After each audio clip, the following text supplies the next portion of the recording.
छोड़ते वक्त लगा कि सबसे मुश्किल हिस्सा अब पीछे रह गया है, पर मैं गलत था। आज सुबह लेह की हवा कुछ अलग थी। ठंडी तो रोज़ ही होती है, लेकिन आज उसमें एक भारीपन सा था, क्योंकि आज मैं यहाँ से जाने वाला था। दिल में एक अजीब सी मिलावट थी। एक तरफ प्राउड फीलिंग, जो सपना महीनों से आंखों में था वो पूरा हो चुका था, जैसे खारदुंगला, पेंगोंग लेक, नुब्रा, थांग, तुरतुक और शोक वैली, सब कुछ मानो एक तरीके से टिक मार्क हो चुके थे। और दूसरी तरफ एक खालीपन, क्योंकि कुछ दिन पहले लेह मेरे लिए बस एक नाम था, एक पिन गूगल मैप पर। और आज यहाँ पे वो चाय वाला जो बिना पूछे मेरी कटिंग बना देता है, ये होम स्टे वाले, ये आंटी, ये भैया, वो सड़कें जो अब आंख बंद करके भी याद हैं, वो खामोशी जो शोर से ज़्यादा कुछ कह जाती है। सफ़र यही करता है, अनजान जगहों को अपना बना देता है और फिर उन्हें छोड़ना पड़ता है।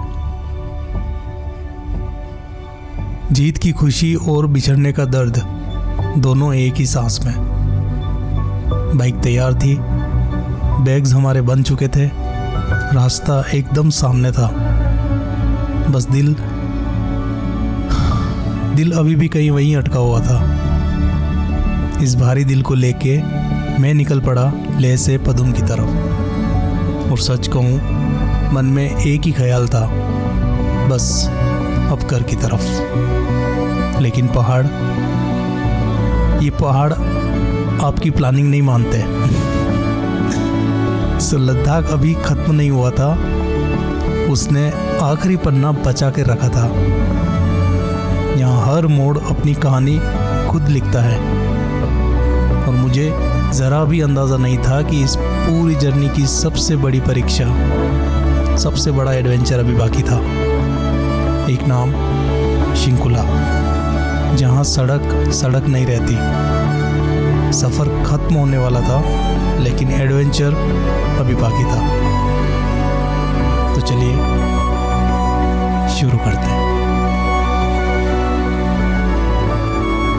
सो गाइस, फाइनली अपन विदा लेते हैं लेह से, विदा लेते हैं अपने रूम से। क्या प्यारा रूम है। आपको बालकनी दिखाता हूँ। देखो भाई साहब, this is the property in Leh and the name of this property is Leh सेर। अगर आपको लेह में कोई अच्छा सा मतलब अफोर्डेबल अकोमोडेशन चाहिए ना, तो मुझे कमेंट करना, मैं आपको डिटेल्स दे दूंगा। और क्या प्यारा, और क्या यहाँ के होस्ट हैं इतने प्यारे। तो आज की जो जर्नी होने वाली है, पदुम झांसकार वैली होते हुए अपन शिंकुला क्रॉस करेंगे। शिंकुला क्रॉस करके देन सिसु, केलोंग या फिर जिस्पा, इन किसी में स्टे में आज का अपना स्टे लेके रुक जाएंगे। सुबह हमेशा की तरह ठंडी थी, लेकिन आज की ठंड कुछ अलग तरह की थी, क्योंकि आज मुझे लेह को अलविदा कहना था। होटल से निकलने से पहले एक आखिरी काम बाकी था। बाइक की चेन को अच्छे से साफ किया, फिर उस पर लुब्रिकेंट स्प्रे किया, क्योंकि लंबा सफ़र था। और पहाड़ आपकी इन छोटी गलतियों को माफ़ नहीं करता। यहाँ यही छोटी छोटी तैयारियाँ आगे चलकर सबसे बड़ा सहारा बन जाती है। सामान सारा बन चुका था, टैंक फुल था, सब कुछ तैयार, बस इंजन स्टार्ट करना बाकी था।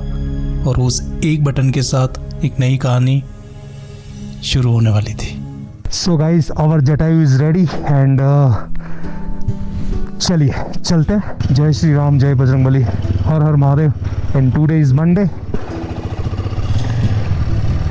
चले भैया, thank you so much.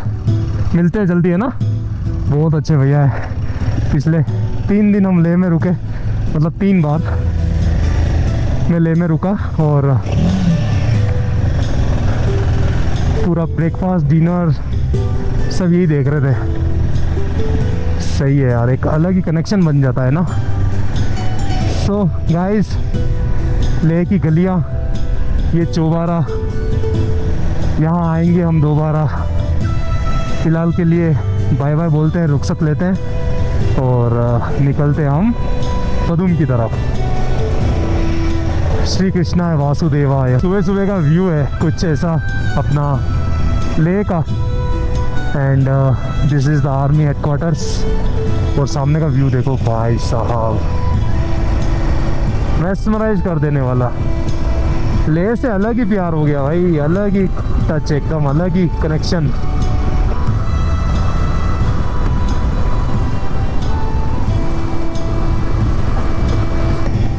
This is the hall of fame guys. और क्या प्यारा बना रखा है यार बाहर से, बहुत अच्छा। कभी जाने का मौका मिला नहीं अंदर, नेक्स्ट टाइम ज़रूर जाएंगे।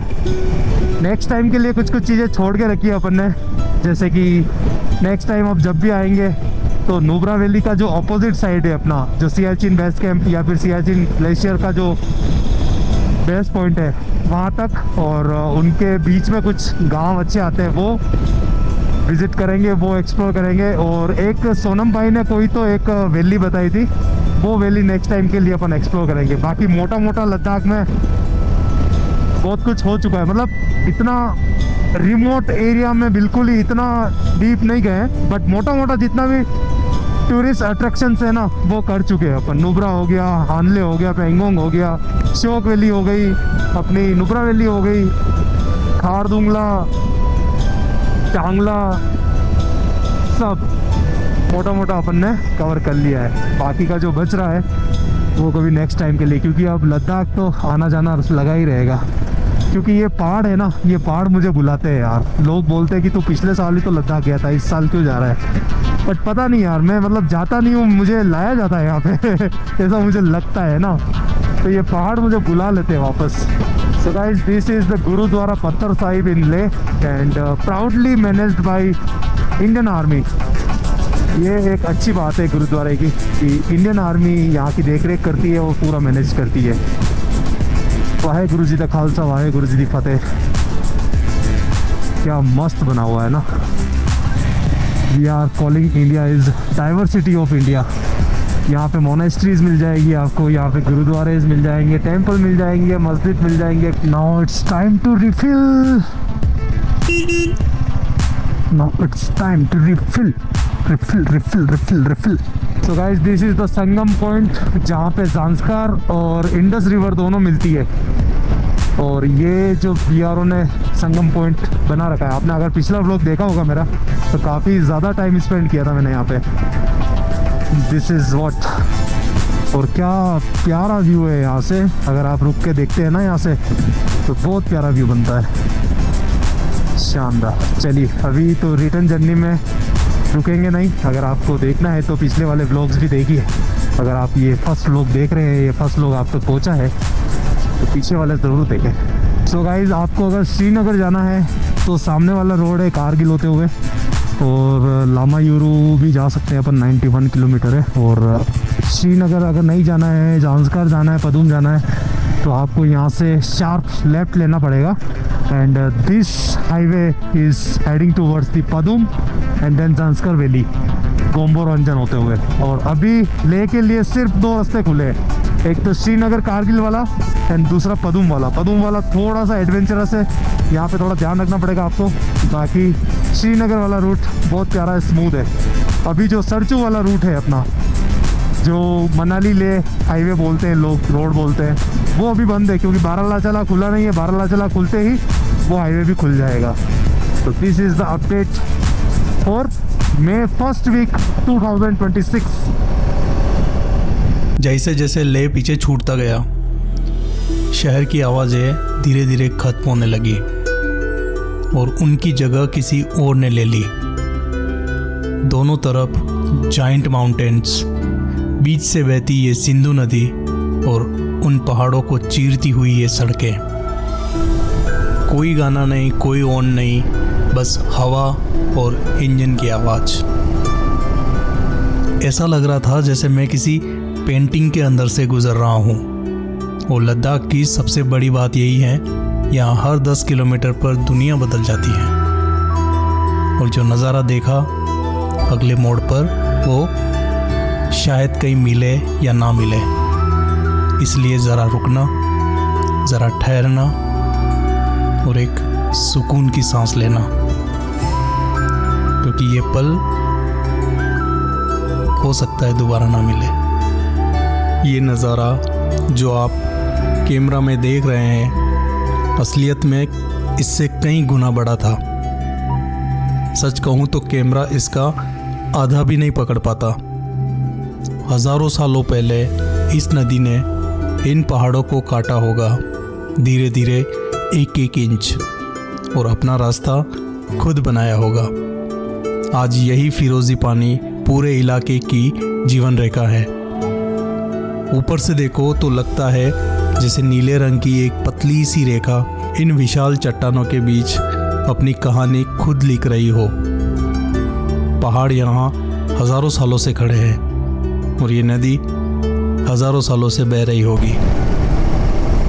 मैं तो बस एक मुसाफिर था, कुछ पल, कुछ घंटों के लिए।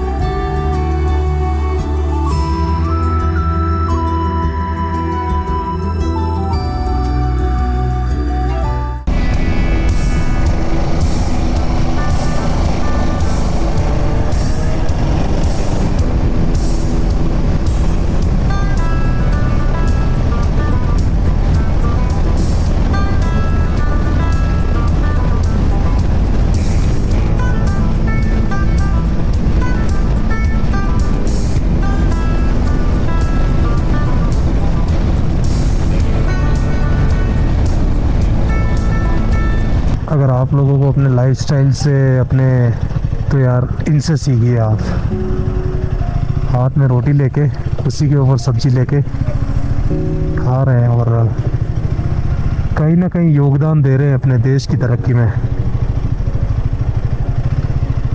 और कभी कभी हम क्या होता है कि ना तो कोई योगदान दे रहे होते हैं और शिकायतें अपने को ढेर सारी होती ज़िंदगी से, अपने फैमिली से, अपने देश से। तो यार ये सारी चीज़ें है ना सीखने वाली है, और ट्रैवल आपको यही सिखाता है। बाकी व्यूज़ तो अच्छे है ही। गाइस ये वाटरफॉल देखना बिल्कुल पहाड़ों के बीच में से निकल रहा है। आगे से दिखाता हूँ, ये देखो क्या लग रहा है भाई।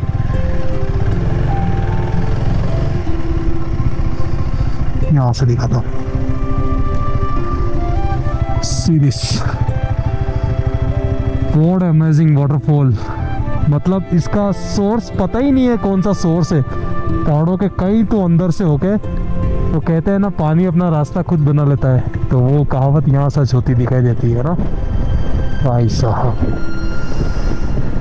शिव शंभो, शिव शंभो।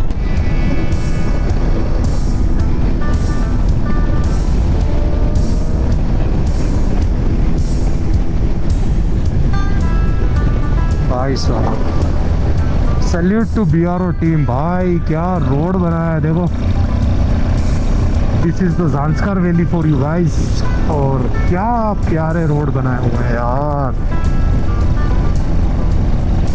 कल एक रील देखी मैंने जिसमें एक बंदे ने लिख रखा था कि वर्ल्ड डेंजरस रोड पदुमथु ले, और है कितना पता है, मुश्किल से वो 2 मिनट का स्ट्रेच होगा। बट क्या ही कर सकते हैं अब, इंस्टाग्राम पे सबको ही कूल दिखना है, सबको ही ज्ञान देना है भाई।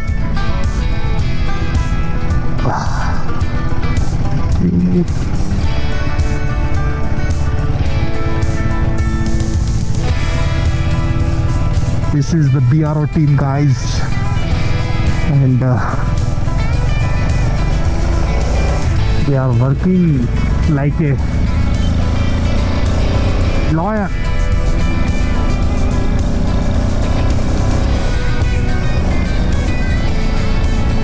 क्या खूबसूरत वैली है यार।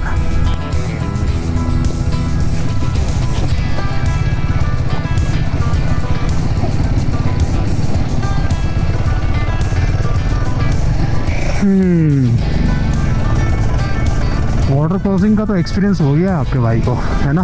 धीरे धीरे पैर टेकने की ज़रूरत ही नहीं पड़ती। ऑल्दो अपना शूज़ जो है वो water resistance and water proof है, बट फिर भी क्यों गीले करने हैं यार।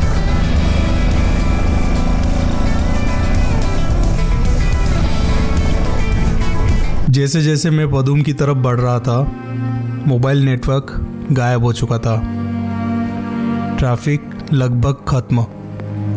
कोई ढाबा नहीं, कोई पेट्रोल पंप नहीं और कोई इंसान नहीं। बस मैं और मेरी बाइक और चारों तरफ फैली ये खामोशी।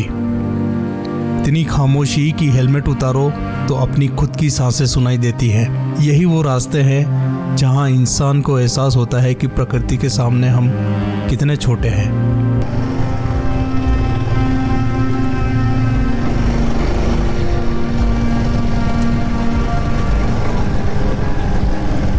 भाई साहब क्या ऑफ रोडिंग है भाई, शानदार। This is the minor page guys. आप पदूम से ले या फिर ले से पदूम जाओगे तब रास्ते में मिलेगा आपको। So this is okay, not that kind of dangerous, और ऐसा भी कोई हार्ड नहीं है। ऊपर से आपकी अगर बाइक हिमालयन जैसी हो 450 तो भाई क्या ही कहना है, फिर तो आप एंजॉय करोगे इस रोड को। मजे मजे मजे। ऑल दो काम चल रहा है यार, BRO लगा पड़ा है पूरा सही करने में। पूरा ऑलमोस्ट रोड शानदार है, बस थोड़ा सा पेच ये जो है थोड़ा सा ऐसा है।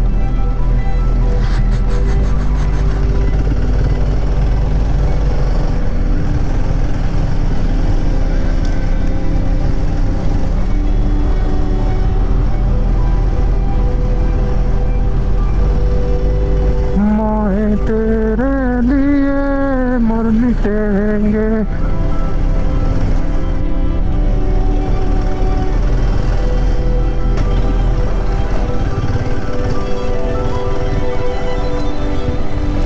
अरे भैया, अरे भैया, अरे भैया, अरे भैया, अरे भैया, अरे भैया, अरे भैया, अरे भैया, अरे भैया, कंकड़ है, पत्थर है, रोड है, पदूम है, संस्कार है, वैली है, क्या ही कहने, क्या ही कहने। मजा आ गया भाई, ऑफ रोडिंग करके मजा आ गया। अरे भैया क्या रोड है यार, ये बन रहा है ना तो सारे कंकर पत्थर एकदम मतलब ढीले है, आप समझ रहे हो, मतलब जैसी ग्रिप नहीं बन रही है। जैसे ही बाइक का टायर जा रहा है वो पूरी बाइक हिल जा रही है। कहीं कहीं पे ऐसा हार्ड है जहाँ पे ग्रिप अच्छा है, बट कहीं कहीं पे भाई साहब जो कंकड़ है ना वो फ्रेश टूटे हैं, अभी वो उनको प्रेस करना भी बाकी है। आई थिंक रोलर से जो प्रेस करते हैं ना वो प्रेस भी नहीं किया है, तो बिल्कुल ही मतलब ऐसे ऐसे हो ही जा रही है बाइक। ये इस टाइप के कंकर आते हैं ना ये। अरे भैया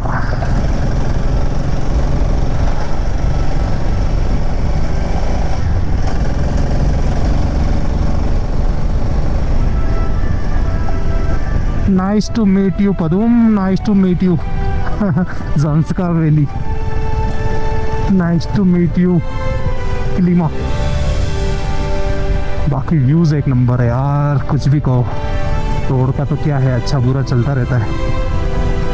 व्यूज़ जो है भाई साहब, व्यूज़ भाई साहब है बिल्कुल। ये देखो खड़ा होकर दिखाता हूँ मैं आपको। अरे बैठे मौज कर दी बैठे। Work is on process. और ये जो आपको कंकड़ पत्थर दिख रहे हैं ना ये बड़े डेंजर है भाई साहब,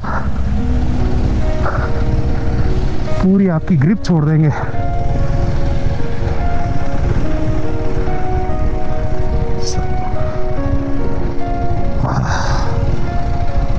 This is my kingdom come. This is my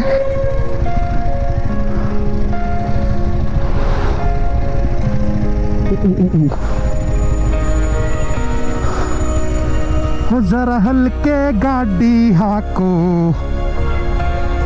मेरे राम गाड़ी वाले। भाई साहब ये जो 15 किलोमीटर का पेच है ना, यू विल टायर्ड ऑफ पूरी 100-200 किलोमीटर की एनर्जी निकालेगा ये 15 किलोमीटर का पेज आपके अंदर से। है साहब है, जब तक बन नहीं जाता रोड तब तक है ज़ांस्कर वैली। चलिए अब जो रोड है पदुम तक बढ़िया रोड है, आप कहीं पे भी अपने को ऑफ रोड नहीं मिलेगा, ऐसा ही रोड है जैसा आपको अभी दिख रहा है, क्योंकि अपन इसी रोड से गए थे ना, इसीलिए मुझे पता है सब। हाय, क्या कर रहे हो? डीएल नंबर मैडम देखने पड़ेंगे, मोबाइल नंबर ले लीजिए आप। डीएल मैडम अब बहुत अंदर पड़ा है, निकालना पड़ेगा सारा सामान। इस सड़क की सबसे खास बात ये नहीं थी कि ये कितनी लंबी है, बल्कि ये थी कि हर किलोमीटर पर यह बदलता हुआ नज़ारा आपको रुकने पर मजबूर कर देता है।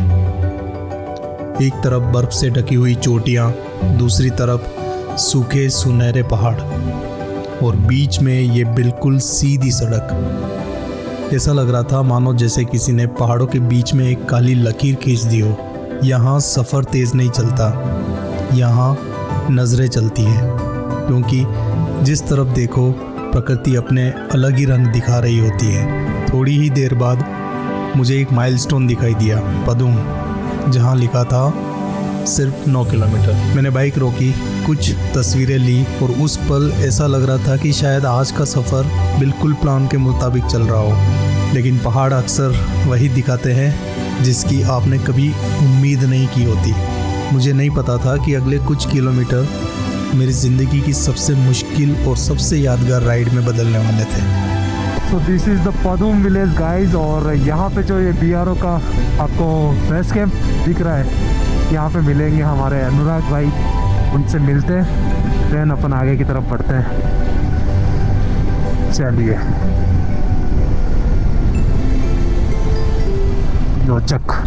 योजक प्रोजेक्ट है इनका, योजक प्रोजेक्ट में कार्यरत है ये।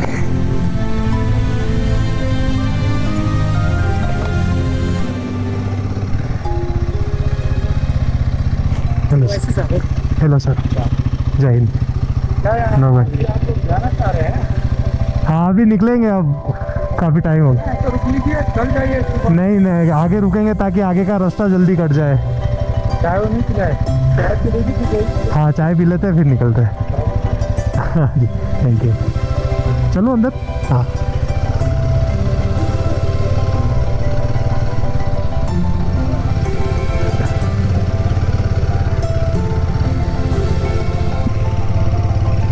चलो बाय, मिलते हैं ना, ध्यान रखना, कुछ भी काम हो फ़ोन कर देना, सब कुछ भी हो, ठीक है, ओके बाय।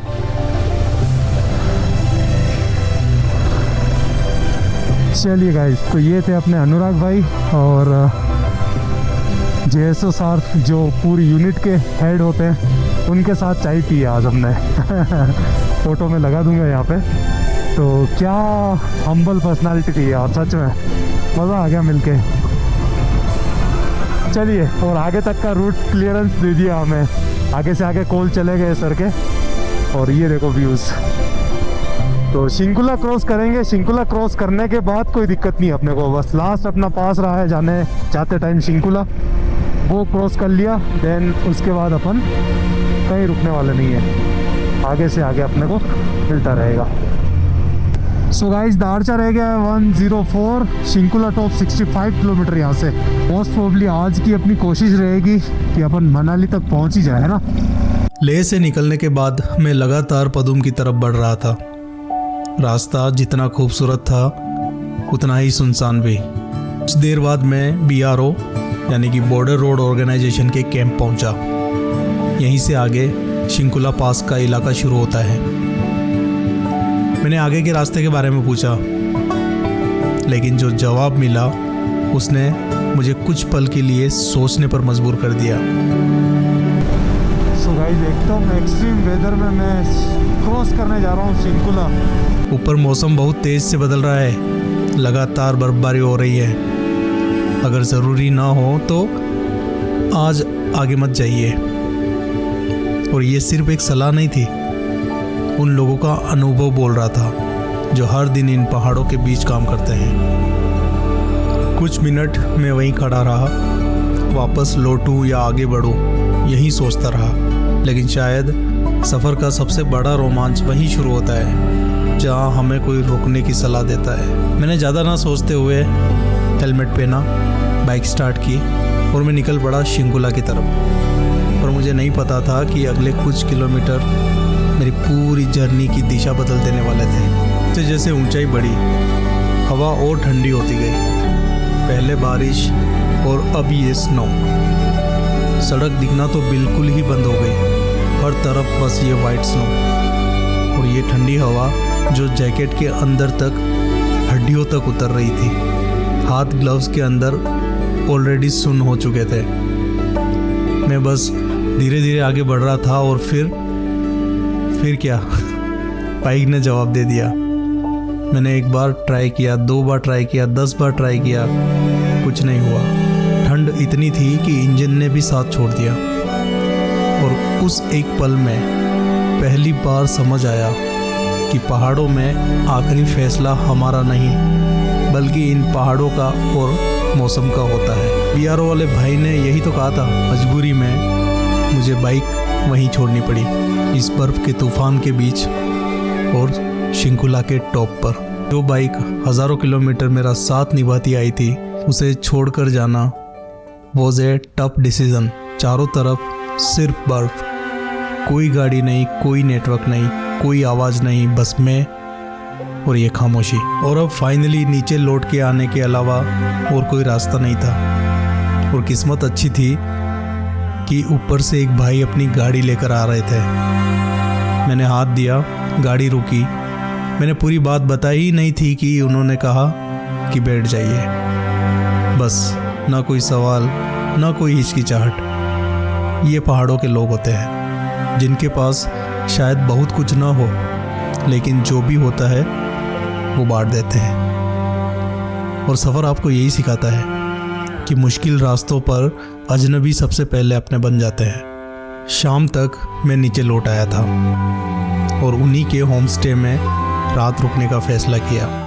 अपनी गाड़ी पड़ी है शिंकुला टॉप पर और मैं हूँ करजक गांव में, करजक विलेज में। शिंकुला से वापस रिटर्न आया और ये है हमारे रवि भैया, रवि सर बीआरओ में। और इस गाड़ी में मैं बैठ के आया हूँ वापस।